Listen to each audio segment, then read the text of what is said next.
আমার নাম সুজয়, বাড়ি বাঁকুড়া, বয়স ২৬। আমি সবে একটা চাকরি পেয়েছি। বাড়িতে আমি এক ছেলে, মা ও বাবাকে নিয়ে আমাদের ছোট সংসার ভালোই কাটছিল। আমার খুব বয়স্কা মহিলাদের সাথে বন্ধুত্ব করতে ভালো লাগে, যে কারণে বয়স্কা মহিলারা আমার সাথে বন্ধুত্ব করলে সহজে ভুলতে পারত না। আমি আজ বয়স্কা মহিলাদের নিয়ে অনেকগুলো ঘটনা বলবো। এসব ঘটনার মধ্যে প্রথম যার সম্বন্ধে বলছি সে হলো জয়ন্তী কাকি, যার সাথে সবাই বন্ধুত্ব করতে চায়। জয়ন্তী কাকি দেখতে খুবই সুন্দরী, সে সবসময় শুধু শাড়ি পরে থাকত। জয়ন্তী কাকিরা কাপালি ছিল, সেই জন্যে ওরা কাপড় কম পরত। জঙ্গলে পাতা কুড়াতে গেলে অনেকেই পর্যবেক্ষণ করত তার কাজের। জয়ন্তী কাকির সাথে অনেক ইয়াং ছেলের বন্ধুত্ব ছিল। অনেক সময় তারা গল্প করার জন্য কাকিকে ডেকে নিয়ে যেত, কেননা কাকির চেয়ে ভালো গল্প কেউ করতে পারে না।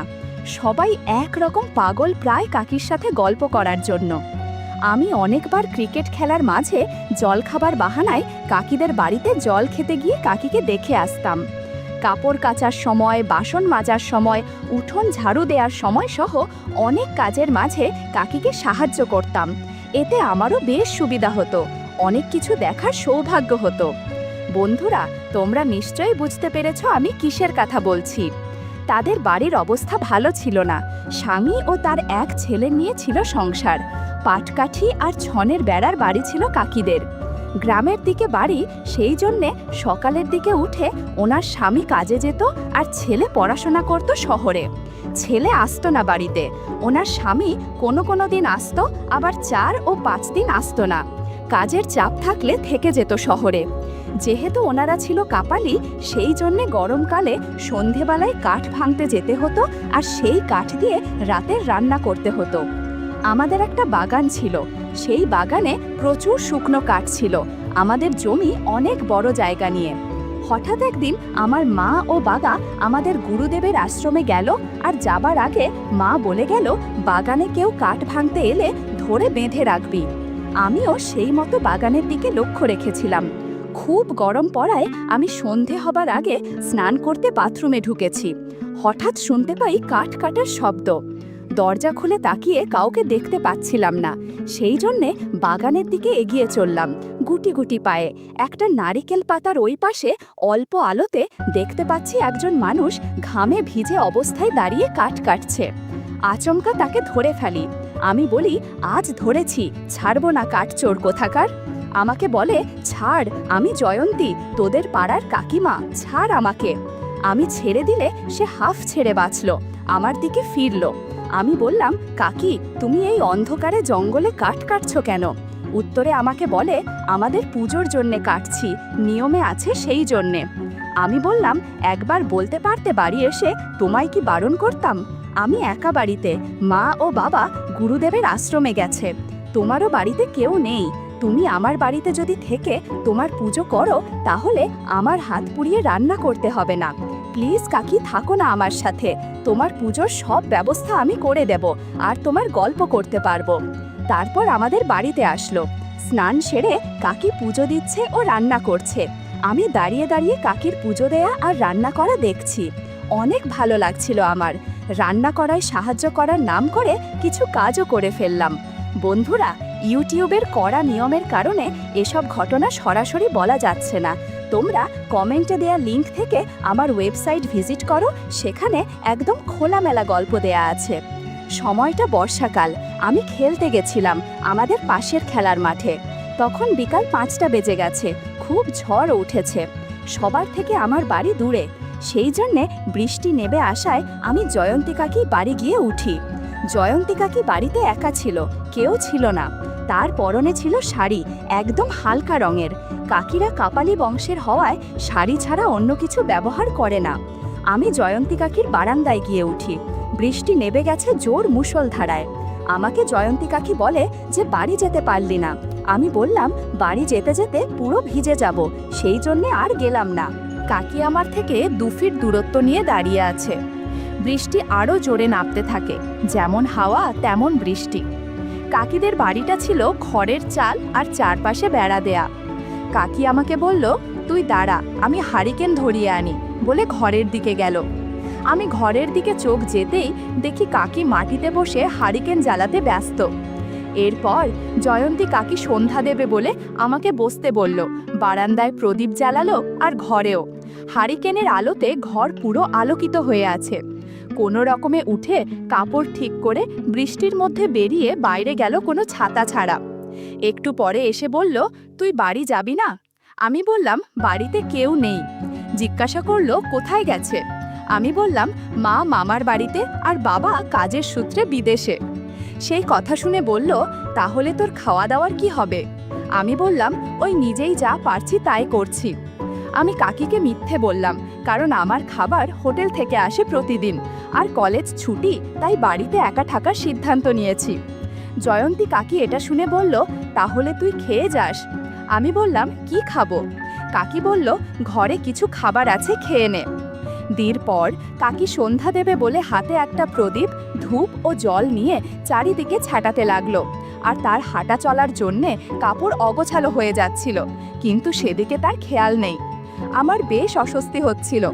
কাকি সন্ধে দিয়ে পুজো সেরে পা ধোবার জন্যে বাইরে এগিয়ে গেল আমার হাতের প্রদীপটা নিভিয়ে। হঠাৎ এক ঘটনা ঘটে বসল। কাকি পা ধুতে গিয়ে বৃষ্টির কাদায় পা পিছলে বারান্দার বাইরে পড়ে গেল। চিৎকার করে উঠল, বলল, ও মা গো, মরে গেলাম গো। আমি তাকিয়ে দেখি কাকি পুরো কাদায় পড়ে আছে আর ব্যথায় কান্না করছে। আমি গিয়ে কাদা থেকে টেনে তুলতে গিয়ে পুরো ভিজে গেলাম, কাদাও লেগে গেল। কাকি ভারী হওয়ায় আমি তুলতে পারছিলাম না, কষ্ট করে তুললাম। কাকি আমাকে বলছে, খুব লেগেছে। আমি বললাম, কোথায়? কাকি বলল, কোমর, পা, হাত, পিঠ ও আরও বিভিন্ন জায়গায় ব্যথা পেয়েছি। কাকির পায়ে লেগেছে বলে কাকি হাঁটতে পারছিল না। আমাকে বলল, তোর পিঠে করে নিয়ে চল। আমি কোনো রকমে জয়ন্তী কাকিকে ভরে এনে খাটে বসালাম আর জিজ্ঞাসা করলাম, কাকি, তোমায় কি একটু তেল মালিশ করে দেব? কাকি বলল, তুই পারবি? আমি বললাম, আমি দেখেছি তেল মালিশ করা, তোমায় আমি 1 ঘন্টার মধ্যে সুস্থ করে দেব তো। আমি কাকির কথা মতো তেল নিলাম ও হারিকেনে গরম করে প্রথমে কাকির পায়ে মালিশ করলাম। ধীরে ধীরে পায়ের ব্যথা একটু কমতে শুরু করেছে বলে কাকি ঘুমিয়ে পড়ল, আর আমিও সুযোগ বুঝে কাজ করে নিলাম। বন্ধুরা, ইউটিউবের কড়া নিয়মের কারণে এসব ঘটনা সরাসরি বলা যাচ্ছে না। তোমরা কমেন্টে দেয়া লিংক থেকে আমার ওয়েবসাইট ভিজিট করো, সেখানে একদম খোলামেলা গল্প দেয়া আছে। পরের দিন ছিল দুর্গাপুজোর 1 মাস আগের বর্ষাকালের সময়। আমাদের গ্রামের প্রচুর পুকুর ছিল। কেউ মাছ চাষ করত, কেউ জল জমিয়ে রাখার জন্যে ছোট ছোট ডোবা কেটে রাখত জমিতে জল দেবার জন্যে। কিন্তু সেই পুকুরগুলোতে মাছও হতো প্রচুর। তবে ছোট ছোট মাছ হতো বলে অনেকেই ধরতো না, আর বর্ষাকালের সময়ে অনেকেই সাপের ভয়ে যেত না। কিন্তু কাকি ছিল কাপালি, তাদের কাজ ছিল মাছ ধরে খাওয়া ও জঙ্গলের কাঠ কুড়ানো। তাদের কেউ মানা করতো না। তারা গ্রামের ডোবার ধরে ফেলা মাছ কাদা ছেঁচে ধরতে যেত। এই রকমই একটি ঘটনা জয়ন্তী কাকির সাথে ঘটে। আমাদের গ্রামের বাইরে, মানে ধান ক্ষেতের মাঠের মধ্যেখানে ডোবা কেটেছে, নতুন কাটা ডোবা। নতুন মাটি, তারপরে বৃষ্টি অনবরত পড়ছে। ওই ডোবার আশেপাশে কেউ ভয়ে যাচ্ছে না, কারণ একবার পিছলে পড়লে আর তোলার কোনো লোক পাওয়া যাবে না। একদিন সকাল থেকে বৃষ্টি পড়ছে। আমার বাড়ি গ্রামের শেষ প্রান্তে, আমার বাড়ির আশেপাশে কোনো লোকজনের বাড়ি নেই। আমি রোজকার মতো বিকেলে মাঠের জল দেখতে যাই। ধান গাছের জমি ডুবে গেছে কিনা সেটা চেক করতে যাই। পরনে একটা হাফ প্যান্ট ও গেঞ্জি, মাথায় ছাতা। আকাশে মেঘের কারণে বিকালবেলা অন্ধকার অন্ধকার হয়ে গেছে। আমার বাড়ি থেকে 2 কিলোমিটার আমাদের জমি। হঠাৎ কে যেন ডাকাডাকি করছে। আমি ভাবলাম, এই ফাঁকা মাঠে কোনো মেয়ের গলা পাওয়া অসম্ভব। পরোয়া না করে আমি আমার কাজ করছি। বৃষ্টি পড়ছে মাঝারি। 2 জমি পরে দেখি ডোবা থেকে কাদা ছুঁড়ে পাশের জমিতে ছুটছে। মেয়ে মানুষের গলার আওয়াজ শুনে আমি এগোলাম। কাছে যেতেই দেখি কাদা মেখে ভূত একটা মহিলা। শরীর দেখে আন্দাজ করতে পারছিলাম না কে উনি, তবে বয়স 40-এর কাছাকাছি লাগছিল। আমি আওয়াজ দিলাম, কে তুমি? সে ভয়ে বলতে পারছে না, আর ডোবা খাড়া বলে ওপরে উঠতে পারছে না। বারবার আমাকে হাত দিয়ে ওপরে ওঠাবার জন্য ইশারা করছে। আমি তাকে বললাম, আমার কাছে দড়ি নেই যে তোমায় তুলব। সে একটু বৃষ্টির জল খেয়ে নিয়ে আমাকে বলল, আমি জয়ন্তী কাকিমা। নামটা শুনে আমার চেনা চেনা লাগলো। আমাকে বলছে, আমায় বাঁচা, আমি দুপুর থেকেই ডোবাতে পড়ে আছি, কাউকে ডেকে ডেকে পাচ্ছি না। আমি তাকে চিন্তা না করতে বলে দড়ি আনতে গেলাম। আমি কোনো মতে কাকিকে টেনে তুললাম। কাকি বলল, তুই না থাকলে আমার যে কি হতো। আমি কাকিকে বললাম, তোমার জীবন বাঁচলাম, তুমি আমাকে কিছু পুরস্কার দেবে না? কাকি বুঝে গিয়েছিল আমি কিসের পুরস্কার চাচ্ছি। প্রথমে কাকি দিতে চাইছিল, আমার অনেক রিকোয়েস্টের পর কাকি আমাকে পুরস্কার দিল, যেটা আমার জীবনের সেরা পুরস্কার ছিল। কাকার মধ্যে এরকম পুরস্কার পাওয়া আসলেই ভাগ্যের ব্যাপার। মাঝে কয়েক মাস কেটে গেল। আমি চাকরির জন্য শহরে চলে গেলাম। সময়টা ছিল গরমকাল। ভাবছিলাম গোয়া ঘুরে আসলে মন্দ হয় না। অফিসের ছুটিতে বাড়ি ফিরে ওখান থেকে ব্যাগ গুছিয়ে বেরিয়ে যাব।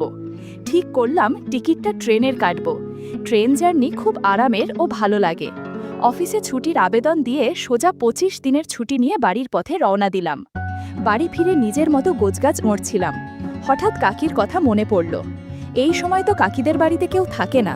ভাবলাম একবার কাকিকে বলি, যদি যায় তাহলে ট্রিপটা জমে যাবে। সেই মতো সন্ধ্যার দিকে গেলাম জয়ন্তী কাকির বাড়িতে। দেখি আমার জয়ন্তী কাকি ছোট একটা কাপড় পরে সন্ধ্যায় মগ্ন রয়েছে। লুকিয়ে লুকিয়ে গেলাম আর সারপ্রাইজ দিলাম। কাকি ভয় পেয়ে গেল। আমি সাথে সাথে বললাম, আমি সুজয়। কাকি বলল, এতদিন পর তোর এই বুড়ি কাকির কথা মনে পড়ল? আমি বললাম, অফিসের কাজের জন্যে বাড়িতে আসার সময় পাই না, সেই জন্য এত দেরি হলো। আমি কাকিকে বললাম, দিন যত যাচ্ছে তুমি তত সুন্দর হয়ে উঠছ। কাকি বলল, তুই আর বাহানা খোঁজার মতো কথা বলিস না। অনেক দিন পর কাকির সাথে কথা হচ্ছে। শেষবার ধান খেতে পুরস্কার নেওয়ার সময় হয়েছিল, আর ভাবিছি আবার পুরস্কার নিব। যেমন কথা তেমন কাজ। বন্ধুরা, ইউটিউবের কড়া নিয়মের কারণে এসব ঘটনা সরাসরি বলা যাচ্ছে না। তোমরা কমেন্টে দেওয়া লিঙ্ক থেকে আমার ওয়েবসাইট ভিজিট করো, সেখানে একদম খোলামেলা গল্প দেয়া আছে। কাকি আর আমি দুইজনে ট্রেন ধরার আগের দিন রাতে শহরে হোটেলে উঠলাম। সেদিন পাশের মার্কেট থেকে কাকিকে কিছু ছোট পোশাক কিনে দিলাম, যাতে বিচে গিয়ে পড়তে পারে। পরের দিন রওনা দিলাম। ট্রেনে জার্নি করে যাচ্ছি বলে আমি আর কাকি ট্রেনের মধ্যেও কিছু পড়েছিলাম। তারপর ঘুরতে যাওয়ার 7 দিনের ট্রিপে দুবেলা করে অনেক আনন্দ করেছি আমরা।